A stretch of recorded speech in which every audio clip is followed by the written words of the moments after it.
Vamos falar de economia agora com Rita Mundim, que já aparece aqui com a gente. Rita, que bom falar diretamente com você, muito bem-vinda. E a gente já começa falando da guerra comercial travada por Donald Trump. A postura do presidente americano pode levar os Estados Unidos a uma recessão? Pois é, Juliana, boa noite. Quem disse isso foi o próprio Trump. E o mundo acordou assim, completamente tumultuado. Nós tivemos uma verdadeira queda, varrendo as bolsas no mundo inteiro. E as bolsas que mais caíram foram exatamente as bolsas americanas. Donald Trump disse ontem em um canal de TV que a economia americana estava em transição, ou seja, saindo de um crescimento e podendo entrar em recessão. Hoje, o índice Nasdaq, por exemplo, caiu 4%, o Dow Jones praticamente 2% e o S&P 500 quase 3%.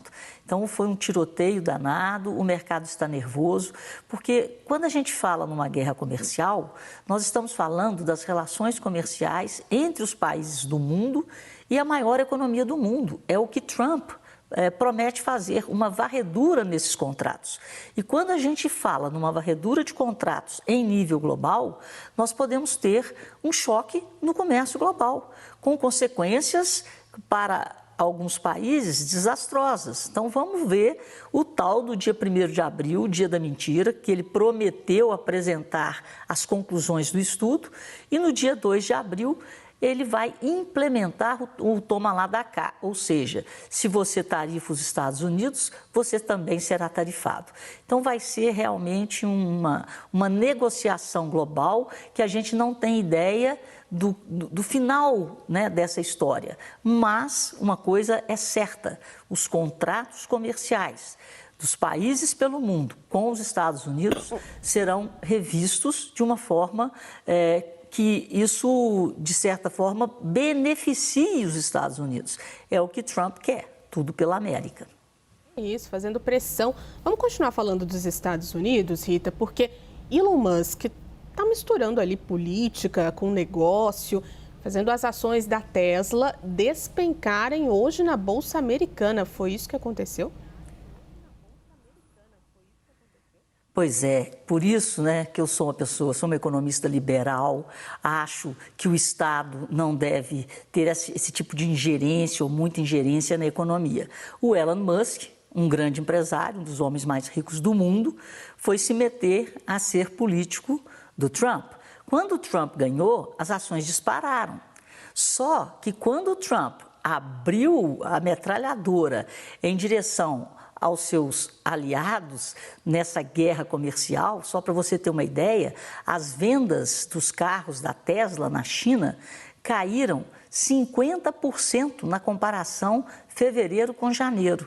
E na comparação anual, fevereiro com fevereiro do ano passado, a queda de 40%. Na Alemanha, como ele apoiou o partido de extrema-direita, as vendas de carro também na Alemanha despencaram. E isso está se repetindo pelo mundo afora.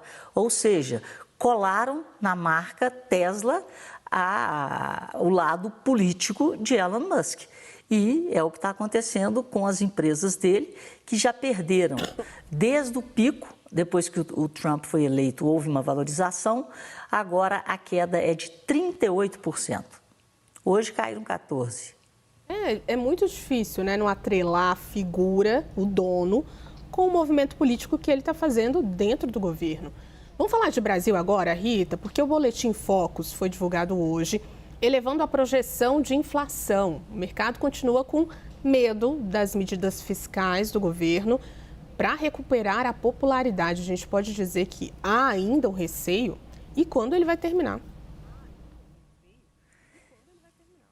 Pois é, você viu, né, pelas análises que nós escutamos agora há pouco, né? Existe esse populismo nas medidas, auxílio gás, o estudo aí também de turbinar o crédito com a taxa Selic lá na lua, com a inflação lá em cima, mas o presidente Lula quer colocar dinheiro no mercado. né? Pé de meia, auxílio gás, crédito consignado privado. Então, isso vai na contramão da política que está sendo conduzida pelo Banco Central na tentativa de trazer a inflação pelo menos para o teto da meta, né? Para o centro da meta está complicado, porque o centro é 3%. Nós estamos trabalhando com uma inflação acima de 5,5%. A projeção agora já está de 5,68%. E o que a gente esperava? Eu esperava hoje, com muita ansiedade, o relatório de mercado, o Boletim Focus do Banco Central. Vou explicar para vocês por quê. Nesse relatório, o Banco Central ouve os economistas das principais instituições financeiras que operam no Brasil e eles fazem as suas projeções. Como na sexta-feira nós tivemos uma desaceleração significativa do PIB do quarto trimestre, que cresceu 0,2%, quando todo mundo achava que ia crescer de 0,4% a meio, quer dizer, cresceu metade do que se esperava, poderia termos nas projeções uma melhora, ou seja, uma melhora para a inflação, uma expectativa de uma inflação mais controlada por causa da desaceleração. E, consequentemente, poderia haver até uma melhora na projeção da taxa Selic, mas isso não aconteceu. A inflação, de novo, foi projetada para cima e a taxa Selic permaneceu projetada em 15%. E o crescimento do PIB, que cresceu muito menos do que se esperava no quarto trimestre, foi mantido em 2,01%, em função do medo dessas medidas populistas para que a economia continue crescendo e crescendo acima do nosso potencial. E só para fechar meu raciocínio, no final de fevereiro, o diretor de política monetária do Banco Central, o Newton Davi, ele falou que nas projeções que o Banco Central estava recebendo, ele via que o mercado estava dividido. Tipo assim, uma grande parte dos economistas achando que a inflação poderia cair rápido e uma outra grande parte com esse medo de medidas populistas, mantendo a inflação lá em cima, Selic lá em cima. Hoje, nas projeções do Boletim Focus, fica claro que só houve aumento daqueles economistas que estão, sim, temerosos de medidas populares. A posse de Gleisi Hoffmann é um indicativo de que isso realmente pode acontecer, porque ela entrou para negociar e para tentar melhorar as relações do governo com o Congresso. A coisa que o Congresso mais gosta é de dinheiro, é tomar lá da cá. Então, realmente, a economia brasileira está vivendo um momento difícil.